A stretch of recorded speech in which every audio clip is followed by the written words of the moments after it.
Vous manquez de temps? Vous avez le sentiment de tout le temps courir, de ne pas réussir à faire tout ce que vous avez à faire et de ne pas avoir de temps pour vous. Vous vous sentez fatigué, vous vous sentez épuisé. J'ai vécu cette situation également à la naissance de mes jumeaux, jusqu'à ce que je comprenne quelques astuces que j'ai mis en place et qui ont changé ma vie. Ces 4 astuces, je vais les partager avec vous aujourd'hui. Je suis Emmeline Sens, je suis coach en transformation de vie. Ça veut dire que j'accompagne les personnes qui subissent leur vie, qui ont le sentiment de ne pas avoir réussi à avoir cette vie dont ils rêvaient quand ils étaient plus jeunes. Je les aide à trouver le bon chemin, la bonne voie pour se créer cette vie qu'ils désirent réellement. Donc dans cette vidéo, je vais vous donner 4 astuces pour mieux gérer votre temps.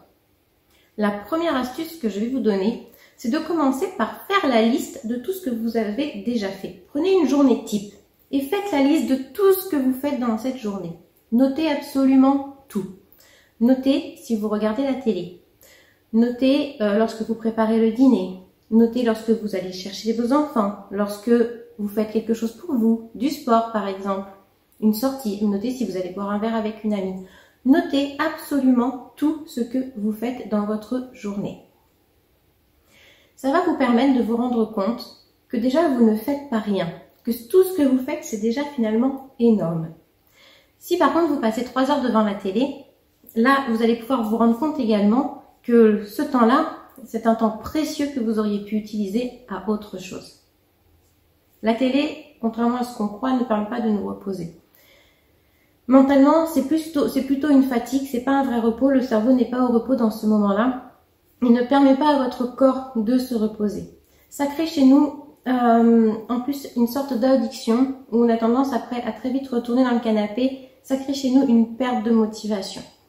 Mais si vous notez tout ce que vous avez fait, vous allez pouvoir vous rendre compte exactement du nombre de temps passé devant la télé, du nombre de temps sur vos téléphones, soit à scroller sur Instagram, Facebook, YouTube, soit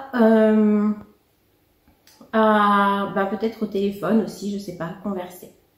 Notez tout ce que vous faites et vous allez déjà avoir un petit compte rendu d'une journée, comment elle se découpe au niveau temps. Après, une fois que vous avez fait ça, la deuxième astuce que je partage avec vous, c'est de faire la liste de tout ce que vous désirez faire pendant votre journée. Alors ça peut être la journée du lendemain, ça peut être sur votre semaine. On peut voir aussi plus large que sur le lendemain, on peut voir sur la semaine. Faites la liste de tout ce que vous souhaitez faire dans la semaine à venir. Et une fois que cette liste est faite, regardez ce que vous pouvez supprimer. Ne gardez que les choses qui sont réellement importantes et urgentes. Ce qui est vraiment important pour vous. Donc, il est primordial de garder tout ce qui vous permet de prendre soin de vous. Votre séance de sport, de méditation, de yoga, aller marcher ou faire des choses qui vous font du bien, c'est important. Donc, il est primordial d'en garder dans cette liste. Par contre, vous pouvez supprimer peut-être, regarder la télé. Si vous passez 2 heures sur Facebook, peut-être réduire drastiquement ce temps-là à 15 minutes. Mais je sais qu'il est très difficile. Des fois, on se dit, on prend le téléphone, on se dit juste 5 minutes, je regarde. Puis une demi-heure ou 3/4 d'heure après, on est toujours dessus. Donc ça, c'est un phénomène qui est créé justement par Facebook, par YouTube, par Instagram, puisque eux, ce qu'ils veulent, c'est qu'on reste le plus longtemps possible sur leur application. Donc c'est fait pour, donc c'est à nous d'être plus forts et de résister à ça. Gardez donc les choses vraiment importantes pour vous que vous voulez faire.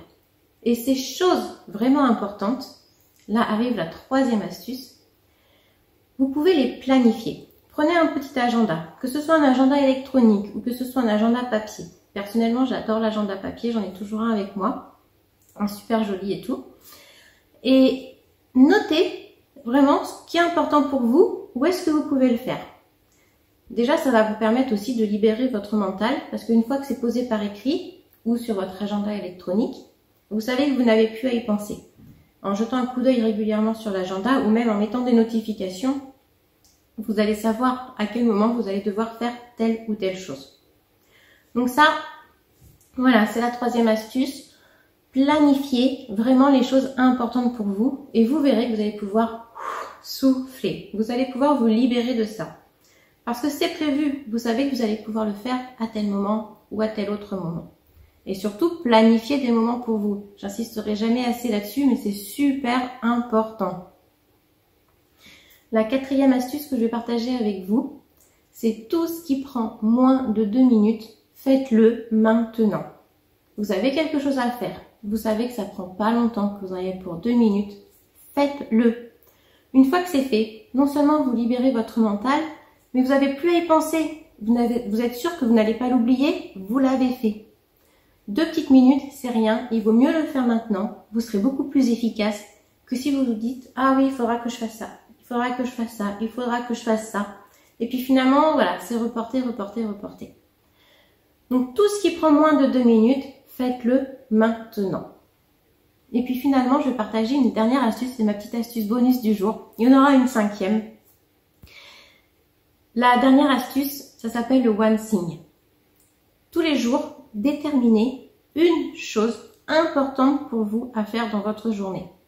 Et dites-vous, si cette chose-là, elle est faite, déjà, je serai satisfaite. Ça peut être par exemple, si un jour vous avez une séance de yoga, ça peut être aujourd'hui, quoi qu'il arrive, je vais à ma séance de yoga. Ça peut être aussi, j'ai tel dossier à rendre aujourd'hui au travail, aujourd'hui, quoi qu'il arrive, mon one thing, la chose importante pour moi aujourd'hui, ce sera de finir ce dossier-là. Et quoi qu'il arrive à côté, si j'ai fini ce dossier-là, ce sera déjà bien. Ça peut être réserver les vacances. Mon one thing du jour, c'est de réserver mes vacances pour le ski ou pour le mois d'avril. Enfin, quand vous voulez. Voilà, vous réservez vos vacances. C'est votre one thing du jour. C'est la chose importante, celle que vous allez passer en priorité sur votre journée. Donc voilà pour les 5 petites astuces très simples à mettre en place. C'est des astuces donc voilà, vraiment qui sont très simples. Vous allez me dire oui, mais si je commence à lister, à planifier, ça va me prendre du temps. Ça va pas vous prendre vraiment beaucoup de temps. Et ce temps-là, vous allez le gagner par la suite. Donc faites l'exercice, tentez-le au moins une fois. Vous allez voir, c'est réellement efficace. Et dites-moi dans les commentaires de la vidéo, voilà, ce que vous en avez pensé, ce que vous avez mis en place et si ça a fonctionné pour vous. J'en profite pour vous dire que vous pouvez vous abonner à ma chaîne YouTube si vous souhaitez recevoir régulièrement toutes mes vidéos, toutes mes astuces. Donc, en cliquant sur le petit bouton s'abonner juste en dessous de la vidéo, il y a la petite cloche de notification également pour recevoir les notifications pour ne rien rater. Et n'hésitez pas à liker la vidéo si vous l'avez appréciée. Moi, je vous dis à très vite pour de nouveaux conseils.